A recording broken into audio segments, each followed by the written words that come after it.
कमल का फूल बुद्ध के लिए। एक छोटी सी घटना है। एक गांव में बुद्ध का आगमन हुआ। जिस सुबह वे गांव में आए, उस गांव में सुदास नाम का एक गरीब था जो चमड़े का काम करता था। जिस सुबह वे गांव में आए, वह सुदास सुबह से ही उठा था।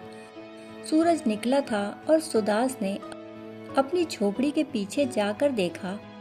उसके छोटे से ताल में कमल का एक फूल खिला था, बेमौसम। अभी कमल के खिलने की ऋतु न थी। सुदास ने सोचा, इस फूल को अगर मैं बाजार में ले जाऊं तो आज जरूर मुझे 1 रुपया देने वाला कोई न कोई हिम्मतवर ग्राहक मिल ही जाएगा।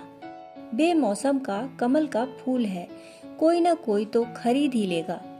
वह इस फूल को तोड़कर बाजार की तरफ चल पड़ा। सोचा था, अगर 1 रुपया मिल जाए तो मैं धन्य हो जाऊं। रास्ते पर ही था कि नगर सेठ का रथ रास्ते पर गुजरता दिखाई पड़ा। फूल को देखकर ही नगर सेठ ने रथ रोक लिया और सुदास को कहा, कितने में दोगे? सुदास की हिम्मत न पड़ी कहने की कि 1 रुपए में दूंगा। उसने इतना ही कहा, बेमौसम का फूल है, जो भी आप दे दें। नगर सेठ ने कहा, 500 स्वर्ण मुद्राएं मैं तुम्हें देता हूँ, लेकिन किसी और को मत बेच देना, फूल दे दो। नगर सेठ यह कह भी नहीं पाया था कि पीछे से राजा का जो सेनापति था, उसका घोड़ा आकर रुक गया और उसने सुदास को कहा, सुदास, फूल मैंने खरीद लिया है और नगर सेठ जितने पैसे देते होंगे उससे 10 गुना ज्यादा मैं दे दूंगा। सुदास ने कहा, आप लोग पागल तो नहीं हो गए? मैं तो 1 रुपया कहने की हिम्मत न जुटा पाता था। नगर सेठ 500 स्वर्ण मुद्राएं देते हैं, आप 10 गुने ज्यादा देंगे। माना कि बेमौसम का फूल है, लेकिन इतना कौन देगा? यह बात ही चलती थी कि राजा का रथ भी आ गया और राजा ने कहा, फूल खरीद लिया गया, सेनापति जितने देते होंगे उससे 10 गुना ज्यादा मैं दूंगा। सुदास बोला, क्या बात है, आप लोगों को हो क्या गया है? जिनसे 1 रुपया छूटने की भी मुझे आशा न थी, वे इतना दे सकते हैं एक फूल के लिए। कारण क्या है? राजा ने कहा, तुम्हें पता नहीं, गांव में बुद्ध का आगमन होता है। हम सब उनके स्वागत को जा रहे हैं।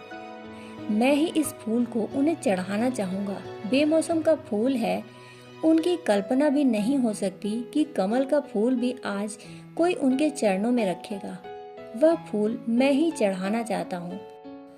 सुदास ने कहा, फिर बेचने का सवाल ही नहीं, फूल मैं ही चढ़ा दूंगा। यह फूल मैं ही लिए जाता हूँ। सुदास ने कहा कि मुझे क्षमा करें, मैं गरीब आदमी हूँ, बेचने चला था, मुझे पता ही न था कि भगवान का आगमन हुआ है। आपका धन्यवाद, लेकिन अब बेच ना सकूंगा। जब आप इतना दाम देकर चरणों में चढ़ाने जा ही रहे हैं, तो चरणों में चढ़ाने में जरूर ज्यादा रस होगा, ज्यादा आनंद होगा। मैं ही चढ़ा लूंगा।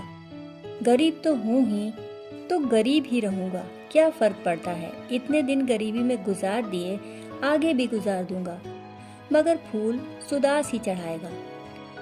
वह पैदल ही बुद्ध के आगमन की प्रतीक्षा में नगर के बाहर चल पड़ा।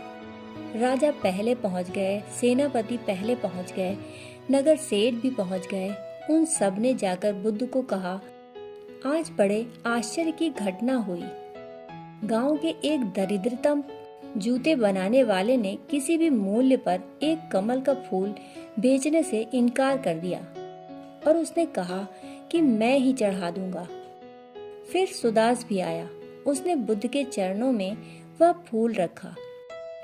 बुद्ध ने अपने भिक्षुओं को कहा, भिक्षुओं, सुदास पढ़ा लिखा नहीं है, लेकिन विद्यावान है, जिसे जीवन में श्रेष्ठतर मूल्यों का बोध है। जो निम्न मूल्यों को श्रेष्ठ मूल्यों के लिए समर्पित कर सके, वही विद्यावान है। वह गरीब हो सकता है, लेकिन हृदय से आज वह एक सम्राट है। जो भी हमारे पास है, हम बांट सकते हैं। फिर वह भले ही एक फूल हो, एक गीत हो या बस मौन। जो भी हमारे पास है हम बांट सकते हैं। जितना बांटेंगे उतनी ही हमारी चेतना विराट होगी, विकसित होगी। दोस्तों, कहानी सुनने के लिए आपका बहुत बहुत आभार। फिर मिलते हैं ऐसी ही कहानियों के साथ। तब तक के लिए धन्यवाद।